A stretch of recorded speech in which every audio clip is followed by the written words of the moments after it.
In this video, you will learn how to create and use rubrics in Desire2Learn. Go to the Assessments menu and select Rubrics. To create a rubric, click the New Rubric button. Give it a name. In order to connect the rubric to an assignment, you need to set the status to Published. The description is optional. There are two types of rubrics: analytic and holistic. Holistic rubrics do not use points. The most common type of rubric is analytic, so that is the one this demonstration will be covering.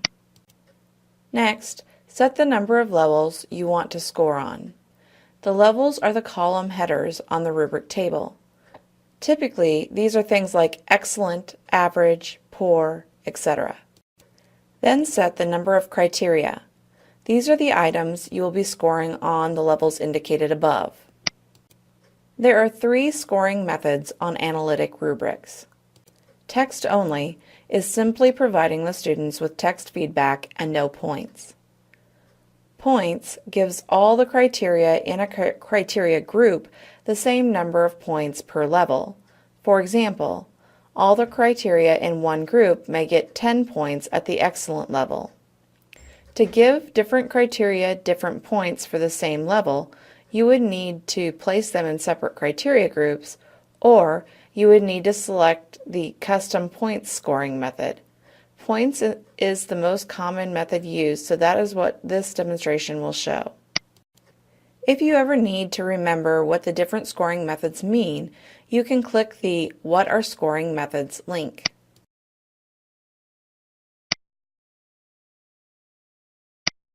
Now that we have set the basic settings, scroll back to the top and select the Levels and Criteria tab.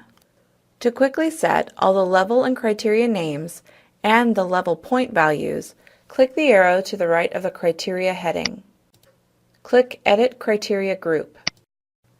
You can now name all the levels and assign their point values.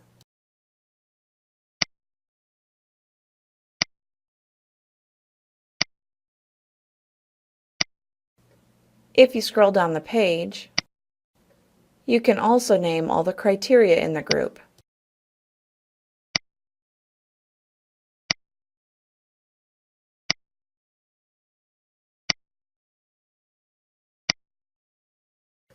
When you're done, click the Save button. You can either set the rest of the information by level or by criteria. Click the arrow to the right of either and choose Edit Level or Edit Criteria. You can then enter the description for each item. In this case, you would be entering the specific instructions for how to receive an excellent on each criteria. You could also enter default feedback in the feedback box. You will be given the opportunity to fill in feedback on a case-by-case basis, even if you leave this box blank.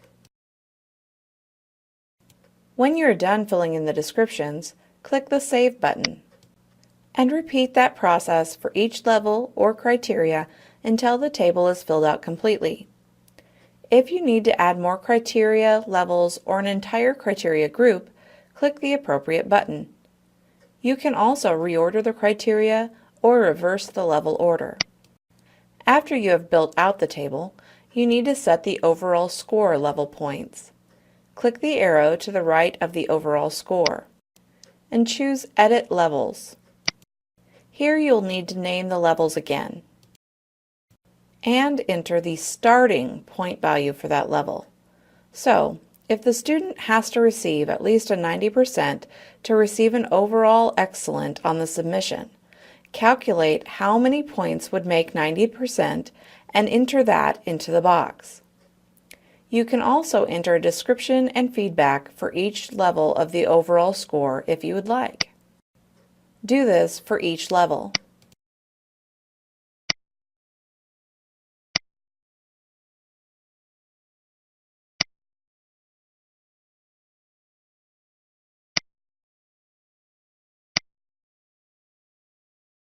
When you are done, Click the Save button. When you are all done, you should see a completed table that has all your points and descriptions entered as you would typically make available for the students when they are completing an assignment. Now we will attach this to a Dropbox. It is possible to attach rubrics in many places in Desire2Learn. However, the Dropbox is the only area that uses the rubrics effectively and shares the results easily with students. Attaching rubrics to grade items also easily shares the results with students. It just isn't quite as easy to use as it is with Dropboxes. To go to the Dropbox list, click the Assessments menu and choose Dropbox. Then edit the Dropbox by clicking the arrow to the right and choosing Edit Folder. Scroll down the page until you see the Add Rubric button and click it.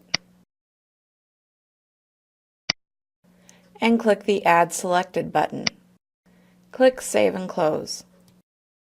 Now I'll log in as a student to see what the rubric looks like.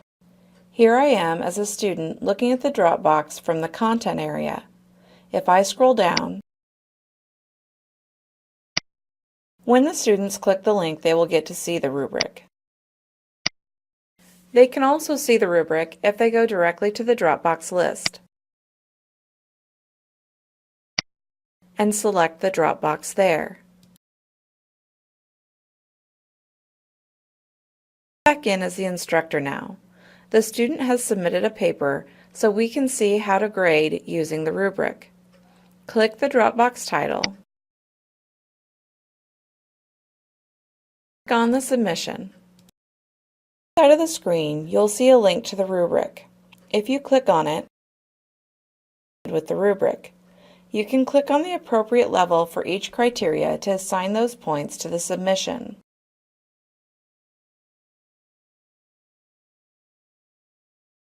Back or change the point value on each criteria by clicking the pencil under the score and feedback for that criteria. Feedback or change the points. And click the Save button. Then continue filling out the rubric for the submission.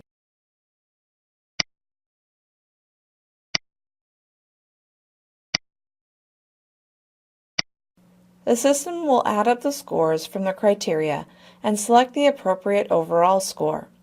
If you are satisfied with the points and feedback, click the Save and Record button to transfer the rubric information to the score and feedback areas of the Dropbox scoring area. You can see that the score and feedback from the rubric have been entered into the appropriate boxes. To publish this information to the student, click the Publish button. Now I will log back in as the student so you can see what the score and feedback look like to them. As a student, if I go look at my grades, I will see the score and feedback I received on the paper. To see the rubric and how it was filled out, I would need to go to the Dropbox itself and click the View Feedback link. It will then show me exactly what was filled out on the rubric. Those are the basics of creating and using a rubric in Desire2Learn.